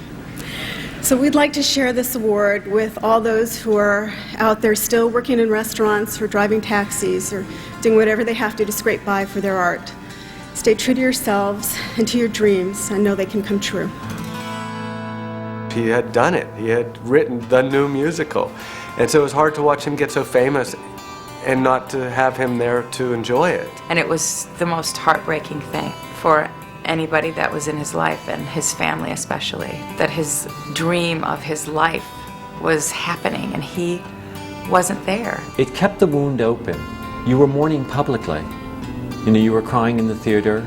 Quite honestly, I don't think we've had the opportunity to really process it. The moment that he got every wish was the worst moment of our lives. We went straight from being in shock to making hundreds of decisions a day about the shows moving uptown. So, you know, Geffen wants to do the album. I don't think anything prepared any of us for the first couple of years especially. We really didn't have time to grieve. We were so thrown into the publicity aspect of Rent. We didn't have much time. I think I would have preferred a little more privacy. For a parent, there's nothing worse than losing a child. It's horrible. Each of us misses Johnny and grieves about Johnny in our own way. Al and Nan are just the sweetest people in the world. In anything to do with Rent itself, it was all about, well, what would Johnny want? How would Johnny handle this? The Larsons just handled the whole thing, and to this day, with great dignity and class. And Jonathan's father, he's definitely the keeper of the faith. We call him Papa. He treats all of us like his own. Every production Al Larson has gone to see, he goes out of his way to help out. He's met every company, every touring company. He's been all over the world. Wherever there's a Rent show, he's there representing his son. I wanted actors to realize that this was not just another show, because to me it was not just another show, because this was Johnny's show. There was some concern that it wouldn't play great in the Deep South or in the Bible Belt. Of course, we were wrong. It sold out. It has been performed virtually all around the world. In South America, most parts of Europe, Scandinavia, Sweden, Spain, the Philippines. It was a hit in Finland. It's been everywhere. It's not just about a group of kids in the East Village. It's about all of us everywhere. You know, I continue to get letters from kids who are affected by the show and who feel supported by the show and feel like the show is about them. We've had many letters from people who were going to commit suicide. Seeing the show stopped them from that. There were young men who were in the process of coming out of the closet, being able to come to a play that presented characters who themselves were gay and in love, or that I think was very meaningful to them. Every little piece helps in some way to sort of heal. And every time at the end of Rent, when you see the flashbacks and you see the pictures of all the people up on stage, I always want to see his picture there. But obviously he is there. He's there every night. He's there every word that's spoken.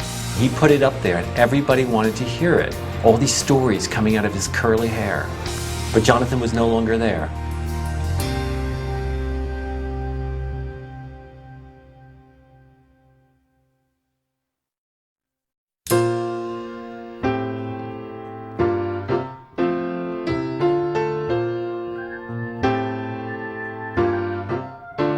Well, over the years, there were many sputtering, enthusiastic, then less than enthusiastic attempts to make the film. I actually read one version of it, and I just thought, oh no, oh no, we have to try this again.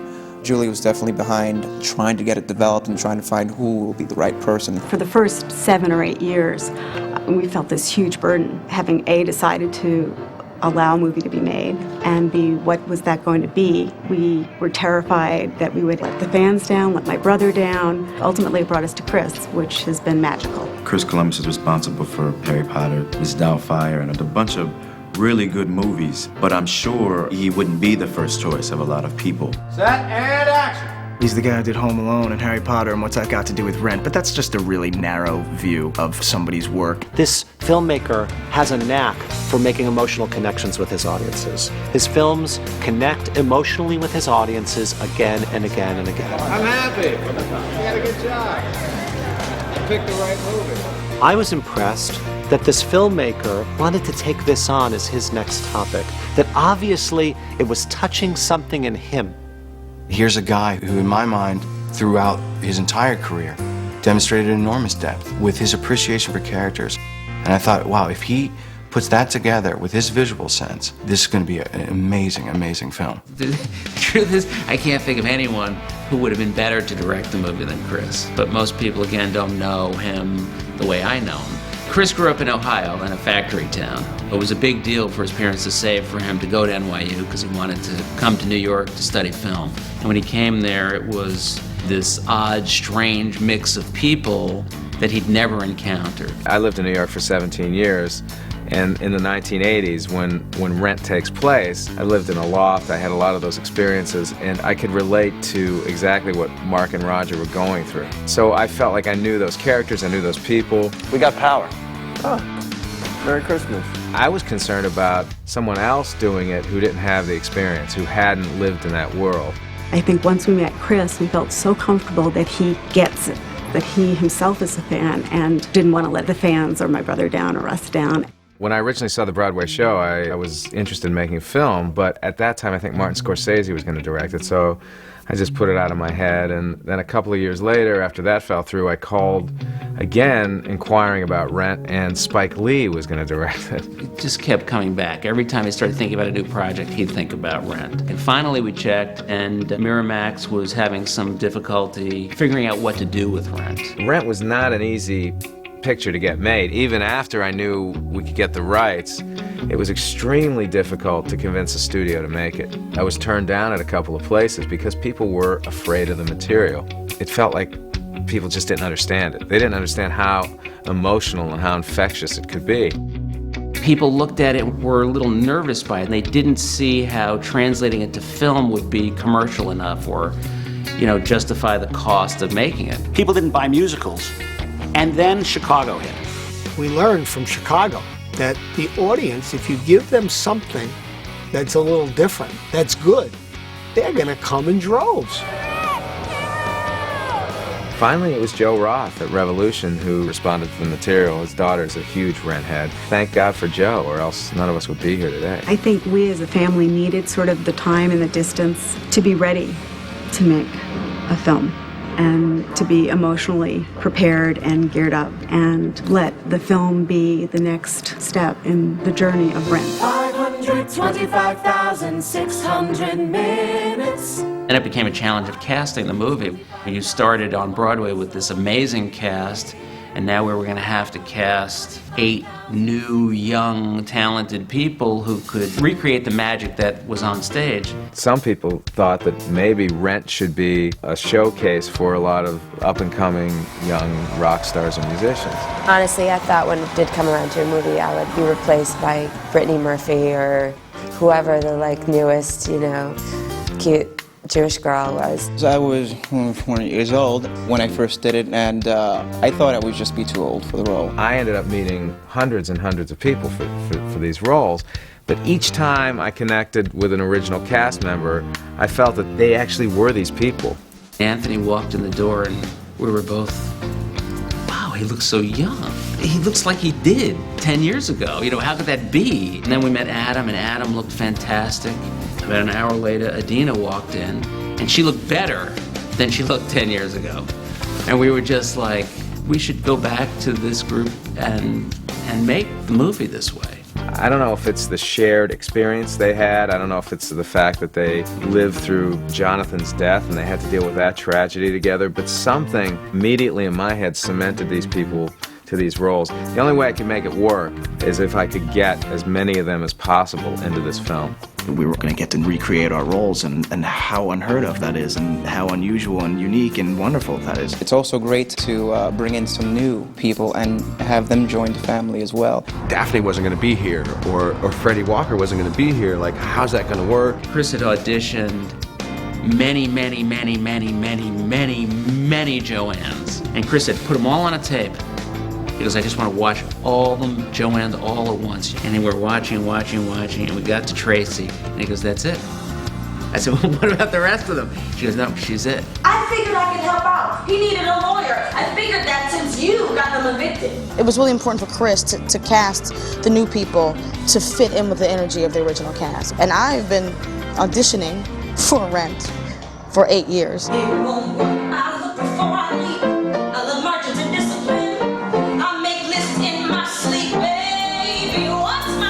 She had been a big Rent head, and she had seen the show several times, and she had a little bit of that thing of like, we were a little larger than life to her. You're Mark. Joanne? And yes, she sings really, really good.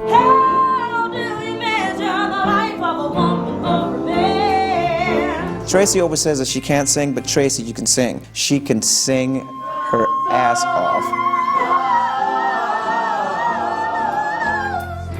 When I have to sing next to her, I can't even pay attention to what's going on anymore. I'm just like, la, la, la, la. All tone goes out of my head. And Rosario is somebody who just came along and was like meant to be here. I grew up in a squat in Lower East Side, so I kind of like lived that life. My mom moving myself and my brother in when I'm 5, 6 years old into a building with no water, heat, or electricity. She looked out her window as tanks came rolling down the street to clear out the homeless, the events that inspired Jonathan to begin with. She so is Mimi. I mean, there's so much about her that is the essence of who Mimi is. But again, this is a musical, and, you know, do they sing? You wanna play this? Run away. We won't be back before it's Christmas Day. Take me out tonight. And I was so nervous. I had this whole thing planned out for Out Tonight where I was going to be like doing kicks and doing the whole thing. And instead I just sang the whole thing with like the paper like this.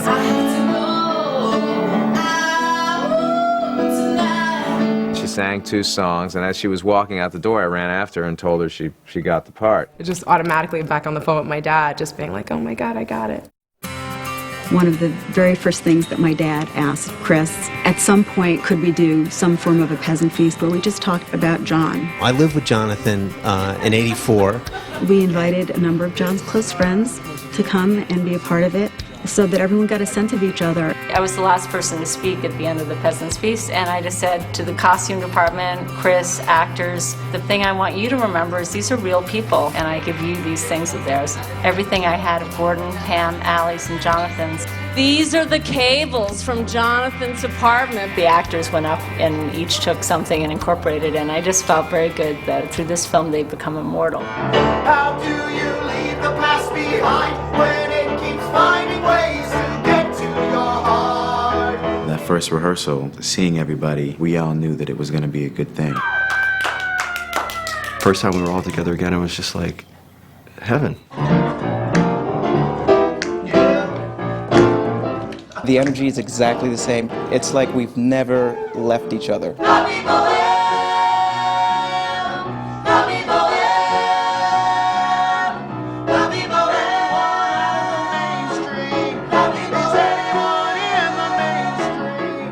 Rosario and Tracy were immediately welcomed by everyone else. And I think Tay said it best on the second day of recording the music.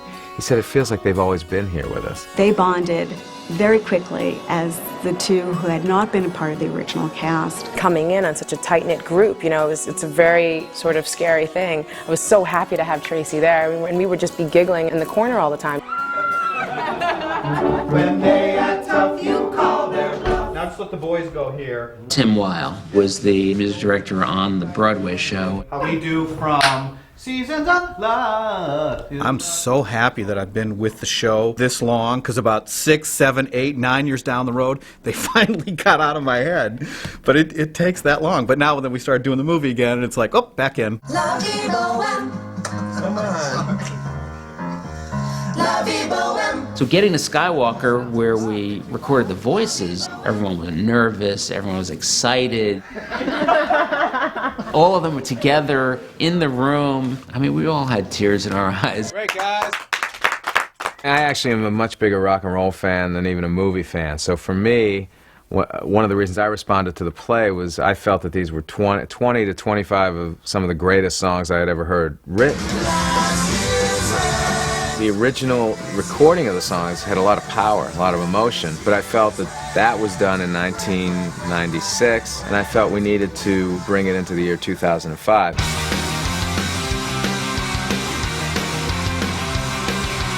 We brought Rob Cavallo in, who was a music producer who produced the latest Green Day album, American Idiot. I was blown away by that record. There's something so incredibly fresh about it. I thought I have to work with this producer. This is the guy who can make it sound important to a contemporary audience.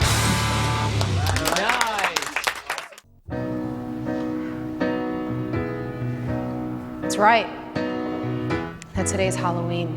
The thing I loved about the play is I was emotionally devastated after I saw it, and I wanted to create that feeling on screen so that people who didn't have access to a Broadway theater could actually see this show and experience it the way I did.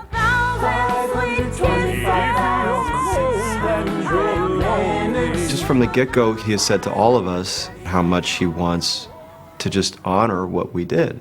I felt it was extremely important not to homogenize any of the elements of the play. I wanted to prove a lot of people wrong who were thinking that I was going to come in and turn it into the Disney version of Rent. That hasn't happened. Does anyone have a problem if I film a little of this? We also want to make it appropriate to a new medium, because there are things that have had to shift and change, which is the way it should be. The Range Rover will be coming down the street. You guys can start walking in at that point, okay? I don't think there are inherent rules to adapting stage to film. To me, it was all instinctive. You just had to know what to emphasize to make it come alive for everybody, and just figuring out the best way to convey it on a movie screen.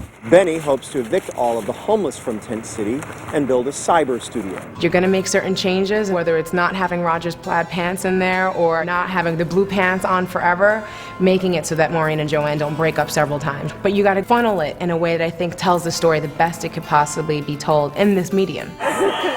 Ooh la la. It was very important to Chris that this not feel like a film stage play. He always wanted it to feel like real life. New York City.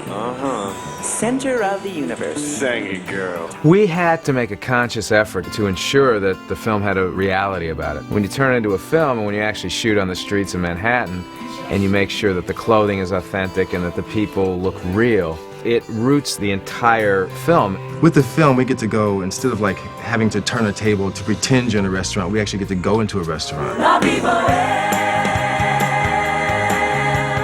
What better than to actually be walking through Tompkins Square Park or to actually be in a church? Every choice Chris has made is about making things feel real, including adding some dialogue. My investor. You mean your father-in-law? Right. Read about Maureen's performance in the Village Voice. He got pissed and sent me down here to collect the rent. On stage, it was all singing. Chris took some of the sing-through pieces and turned them into dialogue. Gold at MIT. They talk, and then they sang. I'm writing one great song before I... It's the old lesson artistically of less is more. If you have less singing, then the singing that exists is going to come alive. The frustrating thing is shooting New York in the 80s at this point is almost as difficult as shooting New York at the turn of the century, because things are becoming so gentrified. There's like another coffee chain on each corner. So we had to literally pick and choose our street corners in Manhattan so we could recreate the feeling of 1988, 1989. At one point, we did consider shooting the entire movie, which takes place in New York. But New York has very definitive restrictions against using sound playback. We came to New York and did all the big location shots. There's an amazing sense of energy about shooting these numbers. When we're shooting I'll Cover You in Tompkins Square Park, or we're shooting on the actual subway in Manhattan, shooting on a rooftop for One Song Glory, there's a sense of energy and enthusiasm that everyone feels, and that's why those exterior scenes couldn't have been shot anywhere else. Back row back here, just common sense. Only go as far as I told you from before. Then we went to the back lot in Los Angeles. I've seen what these streets look like in their day, and I'm telling you, we matched it perfectly.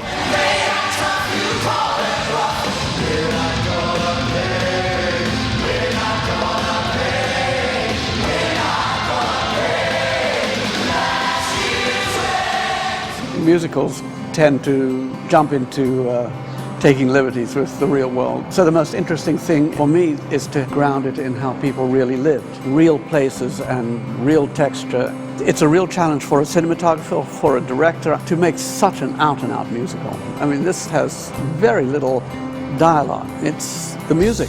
The music comes first, and then the camera must, in its way, amplify it. I'm moving the camera in an ambitious fashion. We do many continuous takes, which allow the cast to develop within the song. I think the choreography was extremely important because the philosophy of the so-called dance numbers in the film was that it wasn't your standard musical number, that the movement and the dance came out of each person's character. Darling, be a dear. Haven't slept in a year. I need your help to make my neighbor's yappy dog disappear. Keith as the choreographer and myself as the director, we asked these actors to come up with their movement. I would like to hope that when you see a movement, that it will ring true to their character. When you see Anthony Rapp dancing on top of the table in La Vie Boheme, he creates a certain original movement in his dancing that, you know, it may not be Mick Jagger, but it certainly is unique. This was certainly a chapter of my life that was closed. It feels great to get the opportunity to come back. It's been everything I could have ever wanted it to be. It's incredible that's come full circle and that we're here doing this, and it just seems right again. I'm really glad that the family is a part of this experience. Al and Nan and Julie, it feels like yet another blessing. Al was extremely supportive. He said, I just want to hang out every day. I just want to be part of it. He was the unofficial sort of set papa. He was there every day, and you could always go over and talk to Al, and Al was always there for any of us. Jonathan's nephews, Matthew and Dylan, have been able to come up. The movie has been, in many ways, a very healing experience for my kids. For my older son, it was a way for him to build new memories surrounding Rent that are positive and wonderful. Revolution Studios presents the musical phenomenon that defined a generation. My feelings about this particular movie, the way it's been done, couldn't be more positive. Chris Columbus has caught the essence of the stage show and of what Jonathan intended. Who can ask for anything more than that? When we first started doing the show, the themes of the show, people feeling disenfranchised, people being broke, disease, it's still that way. In 2005. We're still dealing with AIDS, certainly in this country and worldwide. People are still dying today. You know, it's not done by any means. There's no cure. There's just a lot of pills to take. Young gay men and young gay women and some cross-dressing young men and addicted young men and women are all treated with compassion and respect in this movie. I think it's great that people get to see that. That's the beauty of Rent, and that's Jonathan. I mean, he wrote incredible music and incredible lyrics that tell real stories about real people. I cannot think of anybody who at times doesn't feel isolated or lonely the way that Mark does. At times we've all been depressed and going through a really tough time the way that Roger is. And we've all had that reckless side like Mimi, and we are all playful like Collins. And we are all generous at times like Angel. Each of them represents an aspect in ourselves. Not only do we know these people, we are these people, all of us. Rent is ultimately about hope and about understanding that each day is important and you need to live that day to its fullest. That's why people walk out of the theater and go back and sit in line for 3 hours so they can see the play the next day, because you leave the theater experiencing some tragedy, experiencing these people's lives, but you leave with a sense of profound hope.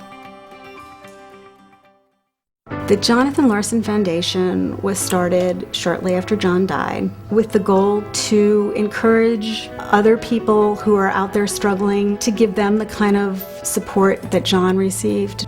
To do something for other young composers would be the best memorial we could give them. It just means so much because it helps us to continue to do what we love to do. Could his dreams possibly have encompassed what actually happened? The fact that it's been all over the world, the fact that it won the Pulitzer. He will forever be known as the writer of this amazing musical. the legacy of that is quite astounding. If I think back to what those unbelievable days of sorrow were about and what we were hoping to do, it's very joyous to know that his voice is out there. It's almost 10 years since then, and 15-year-olds show up at the Niederlander Theater, and they don't know the story of Jonathan's death. They just know they love the show.